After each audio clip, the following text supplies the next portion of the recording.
श्री राम जय राम जय जय राम। श्री राम जय राम जय जय राम। राम राम राम राजा राम श्री राम। सभी को सप्रेम जय सीताराम। वैराग्य संदीपनी की इस परिचर्चा में दोहा संख्या 19। कोमल बानी संत की सुवत अमृतमय आई। तुलसी ताहि कठोर मन सुनत मैं न हुई जाई। गोस्वामी जी संतों की महिमा के बारे में निवेदन कर रहे हैं।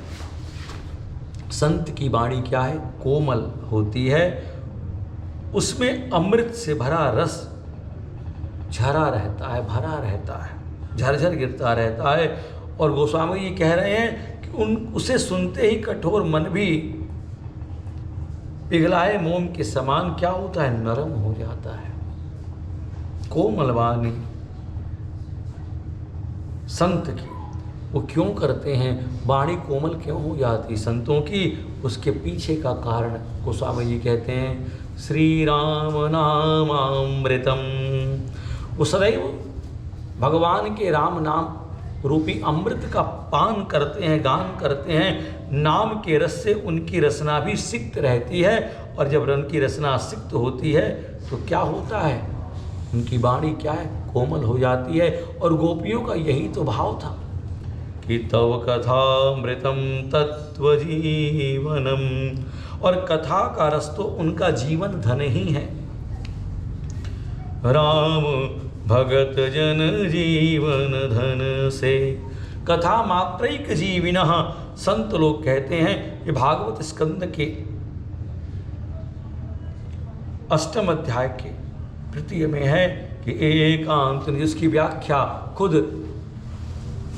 ग्रह से ग्रसित गजेंद्र कह रहा है कि एकांतिनो यस्य न कंचनार्थम वांछन्ति ये वै भगवत प्रपन्नाः। तत् अत्यद्भुतं तच्चरितं सुमंगलं गायन्त आनंद समुद्रमग्नाः। अत्यद्भुतं तच्चरितं सुमंगलं गायन्त आनंद समुद्रमग्नाः। जिन हरि के अनन्य प्रेमी भक्तजन उन्हीं की शरण में रहते हैं और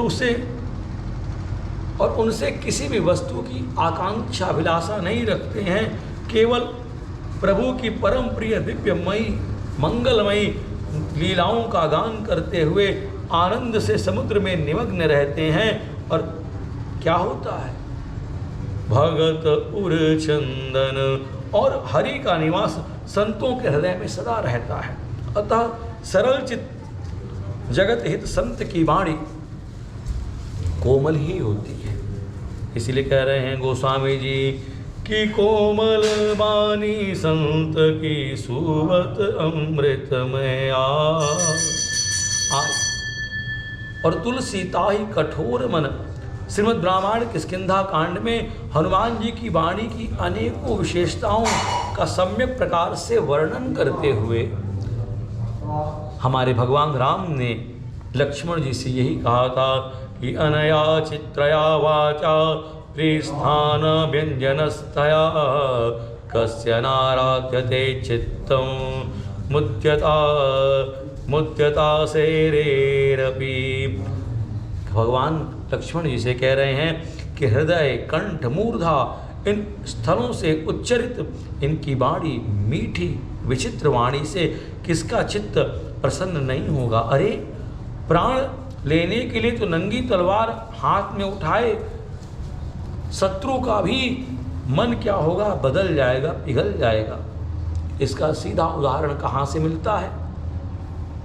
भक्तमाल प्रियादास जी की जो टीका है विश्राम सागर में भक्त चंद्रहास की कथा है। वे नारद जी के बड़े कृपा पात्र, देवर्षि नारद के बड़े कृपा पात्र, और भगवान का मंत्र भी उन्होंने ही नारद जी से ही प्राप्त किया था, और सालिग्राम की पूजा का उपदेश भी नारद जी ने उनको दिया था। ये सालिग्राम भगवान की पूजा संपुट में स्थापित करके अपने कंठ में हरदम लटकाए रहते थे। नित्य पूजा सानुराग करते थे। कोई पूछता था क्या कर रहे हो? बोले मम माता पिता कृष्ण स्नेह स्नेनाहम परिपालितः। स्नेह के साथ और स्नेह के साथ दोनों ही परिपालित। कुंतलपुर की धर्मात्मा भगवत भक्त राजा का मंत्री धृष्ट बुद्धि का अत्यंत दुष्ट प्रकृति का था। एक दिन हरिनाम संकीर्तन समाज में चंद्रहास को कीर्तन नाम में निमग्न देखकर कुछ महात्माओं ने उनको दुलार प्यार किया था। इससे धृष्ट बुद्धि बोले कि इस बालक को देखभाल सम्यक प्रकार से आपको करनी चाहिए। इस होनहार बालक भक्त के हाथ में ऐसे लक्षण हैं कि जो आप कभी भी आप उस संपत्ति के आपके संपत्ति के अधिकारी के रूप में देखे जाएंगे। मंत्री का मन ये सुनते ही जल भूल गया। बोले अरे ये अकिंचन कीर्तनिया अज्ञात कुलशील लड़का मेरे ऐश्वर्य का स्वामी होगा, ये कैसे हो सकता है? उस दुष्ट ने जल्लादों को समझा बुझाकर जंगल में भेजा कि इस बालक को ले जाकर उसकी हत्या कर दे और कोई चिन्ह लेता आवे। जल्लाद को धन मिल गया। जल्लादों ने चंद्रहास को उठा लिया, उनका अपहरण कर लिया और उनको लेकर वो वन में चले गए और उनको अपना अभिप्राय बता दिया कि हे चंद्रहास, हम आपको मारना चाहते हैं, उसके कारण हमको धन मिलेगा, आप अपनी अंतिम इच्छा बता दीजिए। हमारे चंद्रहास जी ने कह दिया, भक्तराज जी ने कह दिया, एक काम करो, मुझको थोड़ा समय दे दो, अपने ठाकुर की मैं पूजा तो कर लूँ। जब वे प्रभु सालग्राम की पूजा कर रहे हैं और रोते हुए प्रार्थना कर रहे हैं कि हे दयामय, हे कृपा सिंधु, अनाथ हे नाथ, आरत त्राण पारायण, करुणा वत्सल सागर प्रभु, कल से आपकी पूजा कौन करेगा? मेरे सर्वस्व अब तुम्हें भोग कौन लगाएगा? हे यश पुरुष, कल से आप भूखे रहोगे। अच्छा, तुम्हारी जैसी इच्छा। हे अशरण शरण, मेरे अपराधों को क्षमा करना, मैं आपसे विदा हो रहा हूँ। इस संत बालक के कोमल वचन का इतना प्रभाव पड़ा कि उन वज्र हृदय जल्लादों का कलेजा मोम की भांति पिघल गया। कटार तलवार हाथ से छूट गई और एक पैर की अंगुली काटकर मंत्री को प्रमाण देने के लिए लेकर चले गए।